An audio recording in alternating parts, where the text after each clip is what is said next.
Hello student, कैसे हैं आप लोग। आज हम डिस्कस करने वाले हैं पॉलिटेक्निक कोर्स करने के फ़ायदों के बारे में। आप में से मैक्सिमम लोग जानते भी हैं कि अगर आप किसी कोर्स को कर रहे हैं तो उस कोर्स को करने के बाद आपका क्या फ्यूचर होने वाला है। अगर मान लीजिए आप इंटरेस्टेड है प्राइवेट सेक्टर में जाने के लिए, तो आपके लिए क्या यह कोर्स सही है, या फिर अगर आप गवर्नमेंट एग्ज़ाम की तैयारी कर रहे हैं तो फिर आपके लिए यह कोर्स कितना इंपॉर्टेंट है, यह जानने के लिए आप सभी को इस वीडियो को ज़रूर देखना पड़ेगा। और फाइनली जो आज का डिस्कशन है वो आपका स्टार्ट होता है, तो फटाफट सब लोग लाइव आ जाइए। पॉलिटेक्निक करने के फ़ायदे क्या क्या हैं आज के समय में, फटाफट आज हम इस बात पे डिस्कशन करेंगे। ओके, और फाइनली आपको ये समझ में आएगा कि यह कोर्स आपके लिए महत्वपूर्ण है या नहीं, क्योंकि इस वीडियो को देखने के बाद आपको काफ़ी सारी जानकारी मालूम चलेगी। ओके, तो आपको मैं सबसे पहले एक चीज छोटा सा जानकारी दे देता हूं कि पॉलिटेक्निक कोर्स को ही आप सभी स्टूडेंट डिप्लोमा कोर्स के नाम से भी जानते हो, है ना। कई जगहों पे ये डिप्लोमा कोर्स कहा जाता है, कई जगहों पे ये आपका पॉलिटेक्निक कोर्स कहा जाता है। ठीक है, आपको मैं बता दूं ये कोई ग्रेजुएशन लेवल का कोर्स नहीं है, तो इसलिए जो काफ़ी सारे लोग इस भ्रम में रहते हैं कि पॉलिटेक्निक करने के बाद हमें ग्रेजुएशन करने की ज़रूरत नहीं पड़ेगी, तो ऐसी बात नहीं है। ग्रेजुएशन का कोर्स नहीं है, ये आपका 12th स्टैंडर्ड का कोर्स है, इक्विवेलेंट डिग्री आपकी 12th की देता है। ठीक है, लेकिन एक फ़ायदे जो आप सभी को इस कोर्स से मिलते हैं, वो सबसे बड़ा फ़ायदा मिलता है कि इस कोर्स को करने के बाद आसानी के साथ अगर आप चाहें तो थोड़ा मेहनत करके आप गवर्नमेंट सेक्टर में भी इस्टेब्लिश हो सकते हैं।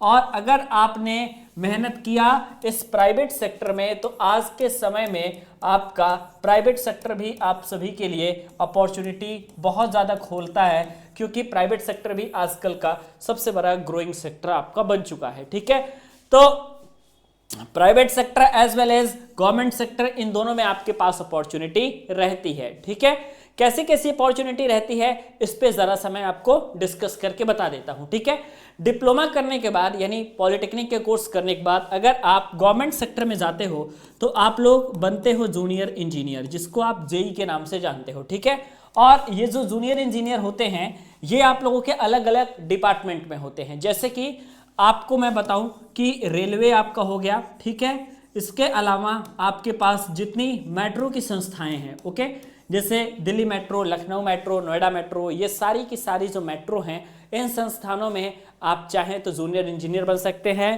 टेक्नीशियंस बन सकते हैं। ये सारे पोस्ट जो है डिप्लोमा लेवल के लिए खाली रहती है। ओके, एसएससी जेई के थ्रू आप जूनियर इंजीनियर बन सकते हैं इसमें।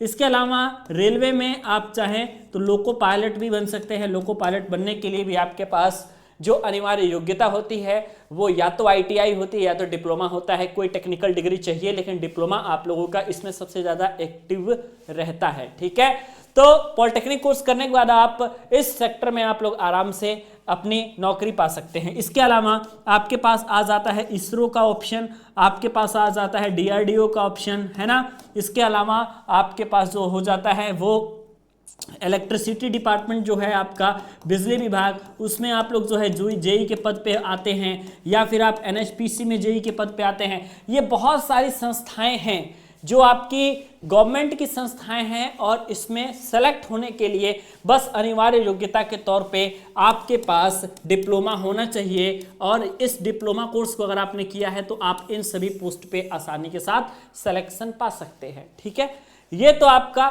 सबसे बड़ा मेजर ऑप्शंस रहा जो कि आपका गवर्नमेंट सेक्टर में रहा। ठीक है, लेकिन अभी भी आपको एक बात जरूर मालूम होनी चाहिए कि गवर्नमेंट सेक्टर में कंपटीशन बहुत ज़्यादा है, और ये कंपटीशन बहुत ज़्यादा भी है। तो भी मैं आपको बताऊं कि स्टूडेंट्स भी बहुत अच्छे हैं प्रिपरेशन करने वाले, बहुत तगड़े स्टूडेंट्स मैंने देखे हैं प्रिपरेशन करने वाले। और अगर आप भी उन तगड़े स्टूडेंट्स में से हो जो कि प्रिपरेशन करते हो, तैयारी करते हो, अपने सर्विसेज के लिए डेडिकेटेड हो, आप इन सभी संस्थाओं में जा सकते हो, और भी बहुत सारी जगहों पे आपकी वैकेंसी निकलती है। ठीक है, और सबसे बड़ा अपॉर्चुनिटी जो आपको मिलता है वो हायर एजुकेशन में मिलता है। कौन सी अपॉर्चुनिटी मिलती है सर? हायर एजुकेशन की अगर आप बात करोगे, ठीक है, क्योंकि एक चीज मैंने आपको स्पेशली समझा दिया है कि डिप्लोमा कोर्स जो होता है आपका 12th स्टैंडर्ड का कोर्स होता है, तो हायर एजुकेशन में आप लोग बीटेक कर सकते हो। ठीक है, तो आपके पास जो बीटेक होता है, बैचलर इन टेक्नोलॉजी की आपके पास जो डिग्री होती है, या आपके पास जो बीई यानी बैचलर इन इंजीनियरिंग की जो डिग्री होती है, इसको कंप्लीट करने में जो सामान्यतः 4 साल लगते हैं, अगर आप डिप्लोमा कोर्स करके जाओगे, इन कोर्स को करोगे, मात्र 3 साल में ही आप इन कोर्स को कर सकते हो।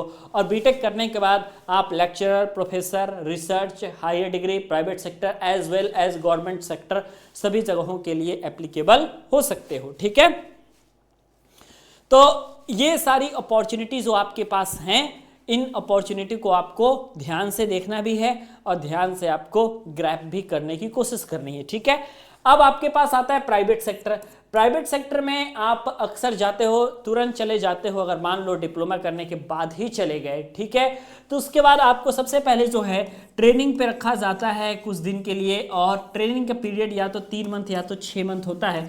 अलग अलग कंपनियों के अनुसार उनकी पॉलिसी अलग अलग होती है। ठीक है, इसके बाद आपको जो है डीईटी पे रखा जाता है। डीईटी मतलब होता है डिप्लोमा इंजीनियरिंग ट्रेनी, इस पोस्ट पे रखा जाता है, और डीईटी के बाद आपके पास जूनियर इंजीनियर बनते हो। उसके बाद आपका जो प्रमोशन हो करके आप इंजीनियर बन जाते हो, है ना। तो प्राइवेट सेक्टर में भी ये है कि अगर आप ग्रो करना चाहते हो, अगर आप अपनी सैलरी इंक्रीज करना चाहते हो, तो वहाँ पे ये चीज़ ज़रूरी है कि आपका स्किल्स भी डेवलप होना चाहिए, है ना। अगर आपका स्किल्स ज़्यादा है, आप में स्किल्स है, आप निश्चित तौर पे डिपार्टमेंट में सेलेक्ट हो सकते हो, बड़ी आसानी से, बहुत शानदार तरीके से आप सेलेक्ट होते हो। तो मुझे उम्मीद है इस प्राइवेट सेक्टर के खेल को भी समझ में आया होगा। प्राइवेट में भी बहुत सारे इंडस्ट्री हैं, है ना।